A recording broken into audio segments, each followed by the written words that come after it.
is up, everybody? Frank Jufray here.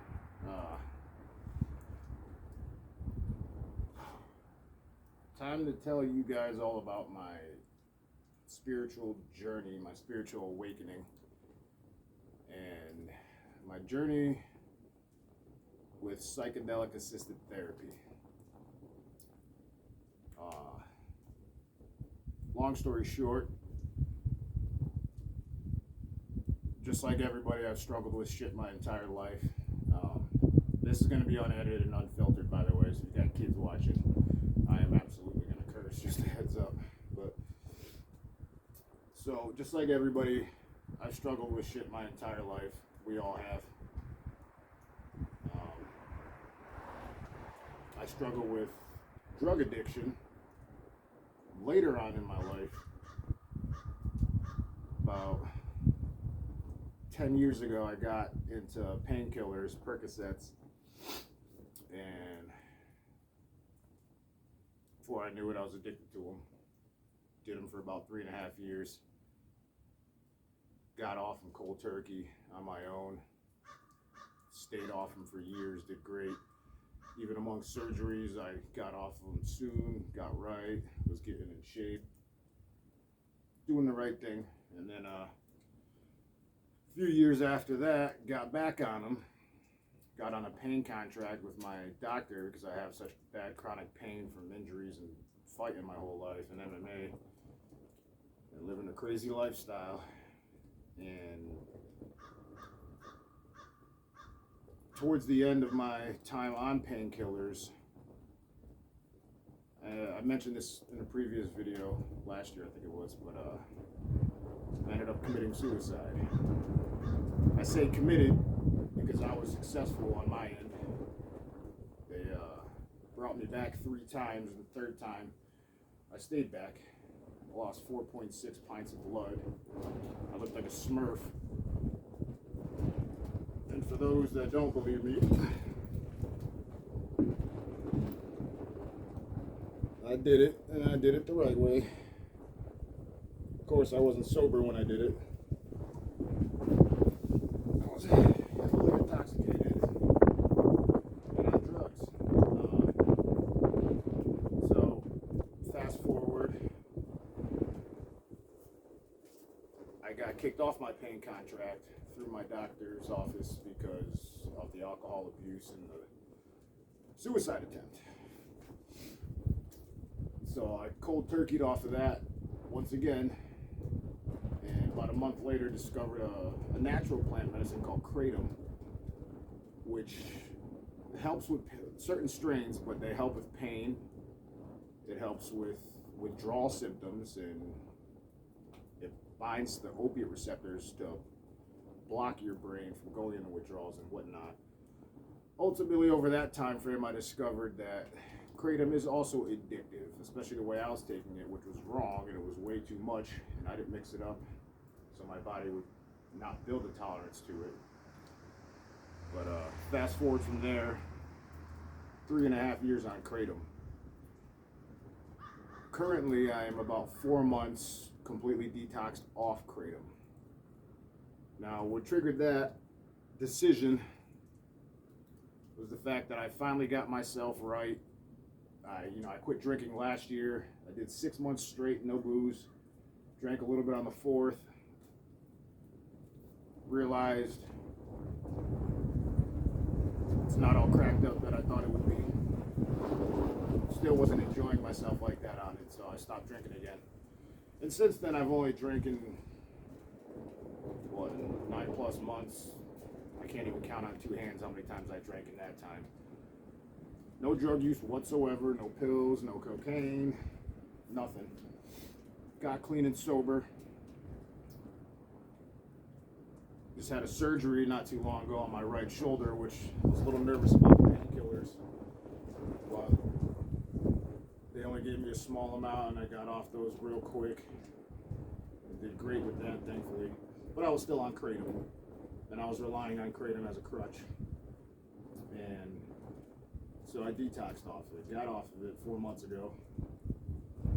And the withdrawal process on that is not nearly as brutal as opiates. but it's long. It's drawn the fuck out. It's extended. It's not fun. So I discovered the Wim Hof technique, the Wim Hof method, about a year ago. My friend Patty had posted about it. And I started doing it. I was like, oh, this is pretty cool. And then, just like most days, it fell through. Up until a few months ago, I decided to do it, stick with it, make a plan, and follow through on it. And I did about a month, well, actually like 5-6 weeks straight.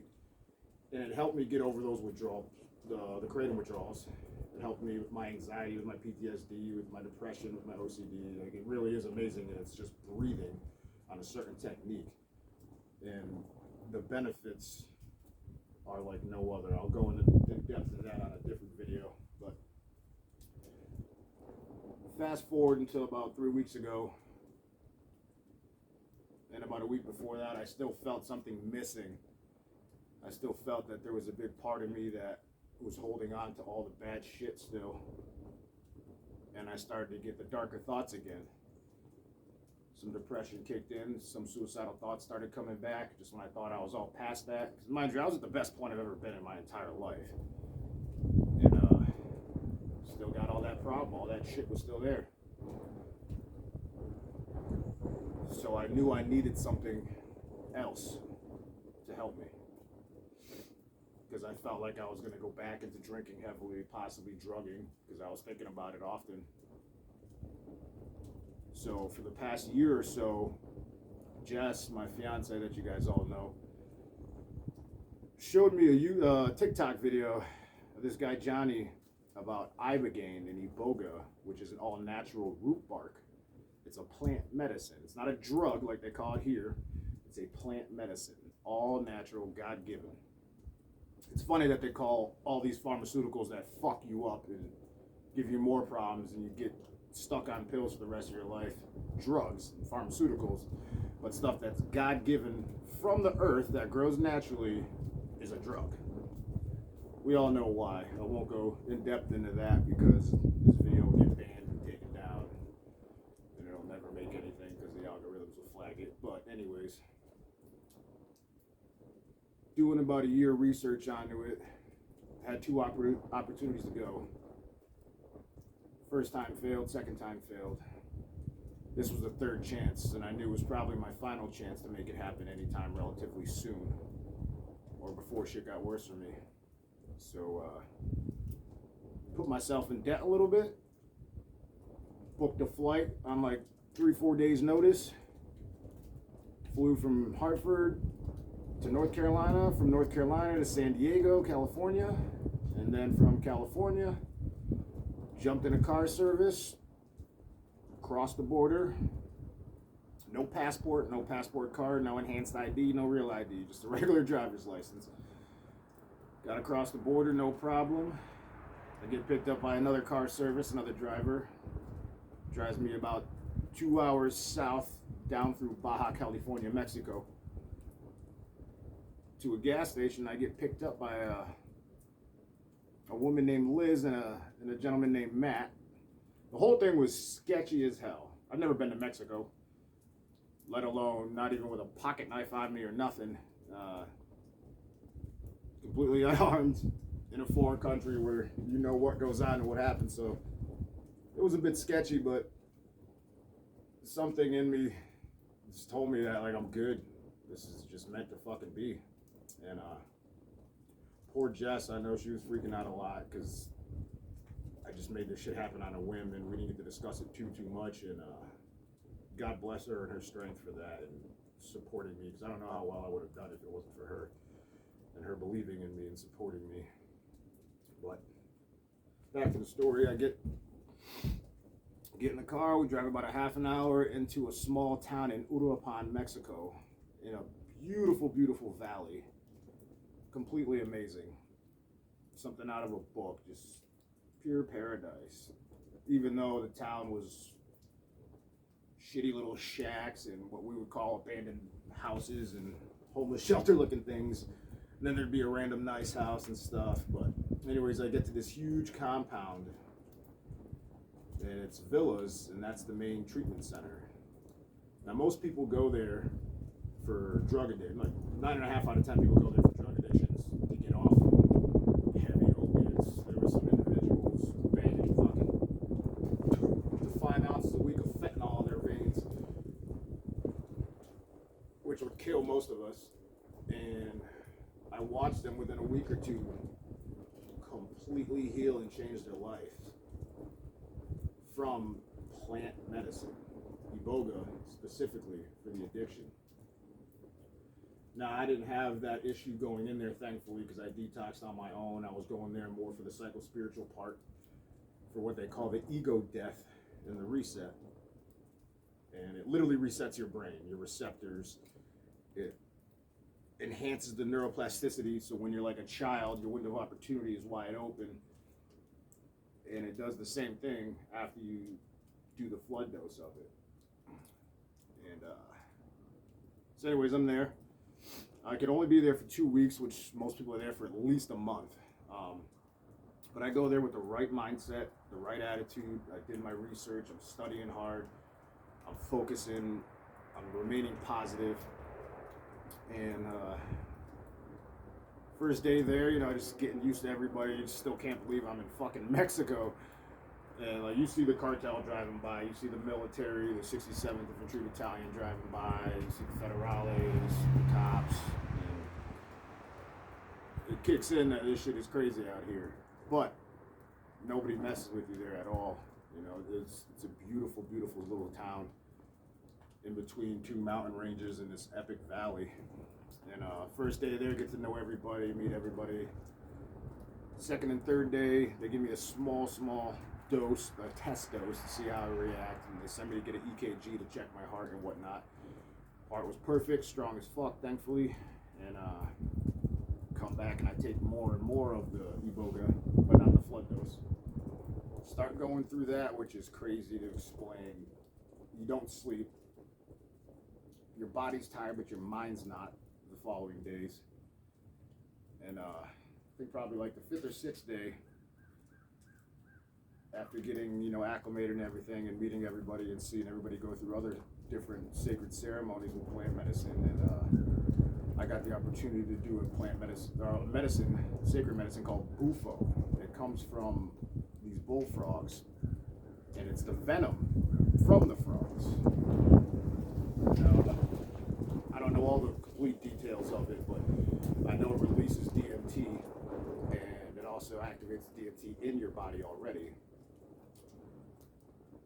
Now, what you do is you smoke it out of literally like a fucking crack pipe. It's a glass pipe, it's a crack pipe pretty much. So it's a little weird, but you smoke it, you sit there, you stay calm.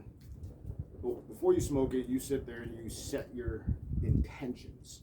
But you make sure with all the medicines you have no expectations, because everybody's different, everybody reacts completely different. There's a lot of similarities, but you can't go in with expectations and thinking this or wanting this out of it, because you're going to get fucked up. The medicine will kick your ass, and it does. So I set my intentions for that medicine specifically, that I wanted to let go of 37 years of pain, of trauma, of anxiety, depression, death, loss, heartbreak, holding on to my best friend, Matt, who committed suicide when I was 13 years old. I wanted to finally let him go. Forgive myself for the things I've done. Forgive my family, my friends, people who've wronged me. I just wanted to let it all fucking go. So that was my intentions I set. So I'm sitting there, and mind you, we're on the side of a mountain, literally on the side of a mountain at the Thai, which is the second facility there. Absolutely gorgeous. And there's tons of stray dogs everywhere, and I wanted to kidnap them all and rescue them, but there's a bunch of dogs that pretty much made that place their home and are part of the family of the people who live there. And there's one in particular that is a wolf, and his name is Drago. And he's this big, beautiful wolf. He's huge. And when I'm sitting down there getting ready for that Bufo ceremony, out of nowhere, literally all the dogs just come up to me. And everybody else is like, what the hell's going on? Because apparently that's never happened before. The way I'm facing is the front side of the mountain. Drago, the wolf, comes straight up the side of the mountain out of nowhere and right up to me. And like I had a moment with all the dogs, which is perfect for me because y'all know I love dogs. So that happened. And then I get ready. They start going through the ceremony. I inhale, and you inhale it very, very slowly, deep and hard, and as long as you can. And then you hold it. You try to take a couple more breaths in and hold it even more. And then when you're finally ready to exhale, which you pretty much can't control, you lay back. And then, they hold you so you don't fall down and hurt yourself. You lay back on the blanket. And fucking immediately, you literally get blasted through time and space like a wormhole right into the universe. Like I left Earth within 0.0002 seconds.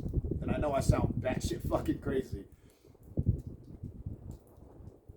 But this was the most insane thing I've ever witnessed in my entire fucking life and felt. And like you don't feel your body. You feel like you have no body. You feel like you're just this energy.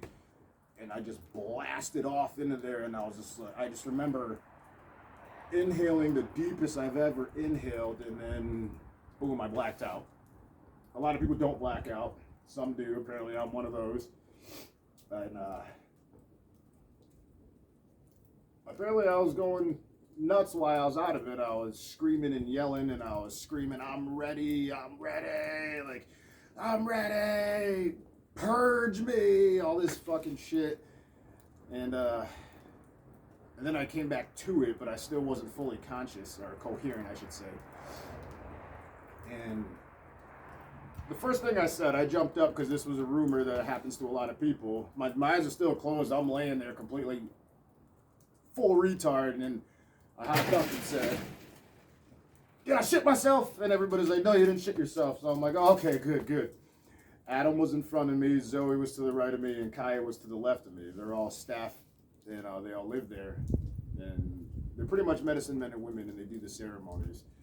And they sing these songs and play the instruments, which is part of the sacred ceremony and part of the medicine.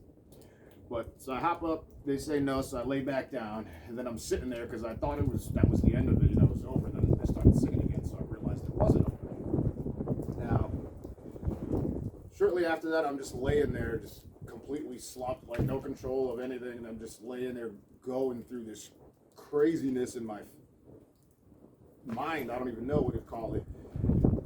And I feel the inside of my leg burning hot, like someone just took a hot knife and is slowly pushing it into my leg. So I hopped up again and smacked my leg, and I yelled, "Am I on fire?" And they said, no, you're fine, lay back down. So I trusted in them, I lay back down. I feel it clear as day, like if someone was stabbing me with a hot fucking knife. And the pain is so bad, I start choking up, like literally choking and gagging and making all these crazy sounds. And then I remembered in my head, this is part of it, this is me fighting it. Surrender, let it go, just let it go, surrender to it, and just let it happen. Let whatever happens, happen. And I did. And very, very quickly and shortly after that, the pain completely disappeared, and I never felt it again. And I went back through the experience of it, which is indescribable. You don't feel like you're on this planet, because I don't think you are, to be honest. It's your body is, but your energy and your soul is not. You're out in the universe, as crazy as that sounds. I know it sounds batshit crazy, but it's fucking real.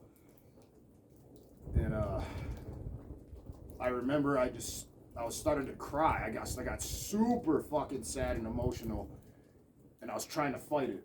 So I start choking up, and I'm trying to fight it, and I'm choking even harder. And then I was listening to one of their songs they were singing, and it says, "I release control and surrender to the flow of love that'll heal me." That's the lyrics. And when I heard "I release control," it reminded me to stop fucking fighting, stop being so hard-headed and stubborn, and stop fighting. Let the medicine do its job. Because again, it fucks you up if you don't surrender to it. If you fight it, you're gonna only hurt yourself. Not literally, but I don't know. It's so hard to explain. It's impossible to explain. So anyways, after the ceremony, I cried my soul out harder than I've ever cried in my entire fucking life. And once I was a lot more coherent, because this only lasts anywhere from like 15 to 30 minutes. Everybody's different. So I start coming out of it, and I sit up, and I hear Zoe's voice, and Adam's voice, and Kaya's voice. And it was like they hugged me with their voices. It was the most beautiful, warming, comforting feeling I've ever felt in my life. And I hopped up and I just yelled, "I fucking love you guys." And I think right after that I went and literally just grabbed everybody and we all hugged. And we talked a little bit about it. They told me to sit there by myself for a little bit and take it all in. And I'm sitting there just trying to think of what the fuck just happened, what the hell I just experienced, what I just went through. And I remember I started crying. Again, I started crying. But it was happy tears this time. I never felt so free in my fucking life. I wasn't upset. I wasn't angry. I had no stress. There was nothing. There was absolutely nothing but pure peace and happiness.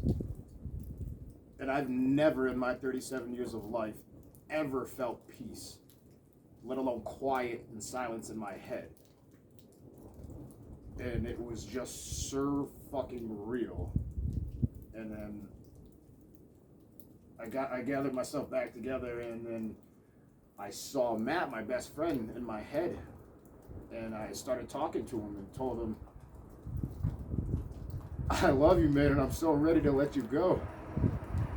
And I meant it, and it felt so good to say that. And not to let him go like I'll never see him again, because I know he's always with me. I know that now for a fucking fact. His spirit is always with me and always watching over me, but it just felt so amazing to let all that shit go and just be at peace and to be in this moment, to be present for the first time ever. And I could have gone home after that and been good to go. But shortly after that, they told me they recommended I spend the next couple hours by myself so I don't have any type of negative energy from any other sources affecting me. And I told them flat out, there is nothing in this fucking world that can kill my vibe right now, because I feel amazing. And nothing did, and I stayed great, and I stayed positive. And then I got the opportunity to do it again the next day, because I was hoping not to black out this time. So, go to the ceremony, go to do it again the second day. My intentions this time were to let go of anything I might not have let go. Just to be present, to be happy, and to connect more spiritually. And so, I go through it. My pup's friends didn't come this time, but besides Marley was there the whole time. So I'm sitting there, I hit it, lay back, blast off into fucking space again, black out again. So fuck me, right? So I black out again. When I come back to, a little bit of me was fighting off some leftover emotion. I got through it. And then I got up, and same thing again. I look at Kaya, Adam, and Zoe, and I'm like, I fucking love you guys so much. And I meant it, and I mean it. Like, I wholeheartedly love them. And you would understand why if you went through it and you got to meet these people. They're magical fucking spiritual gangsters. Badass fucking motherfuckers. And so that was my Bufo experience with one of the plant medicines. There's literally no words to describe it. I don't even think they can make a fucking science fiction fantasy thriller about it to accurately portray what you go through, what you see, what you feel. You realize during that your body is just a fucking body. It's just a vessel. You realize you are connected spiritually. You are energy. And that you're connected to the universe, and that you're connected to everybody else too. All of us are connected. I've been saying for years, we're gods among men. We don't know the power we have within ourselves. And that was before I actually had a spiritual awakening and understood. And now more than ever, I know that. I don't believe that. I know that. And it's so true. And no matter what you believe, where you go after here, there is no fucking doubt in my mind. Your energy will always live on for eternity. It's so hard to explain. But I'm going to keep that short for this video about Bufo. So that's part one of my journey. A little bit of the Iboga and then the 2 Bufo experiences. Coming up next, I'm going to tell you guys about a mushroom blend ceremony.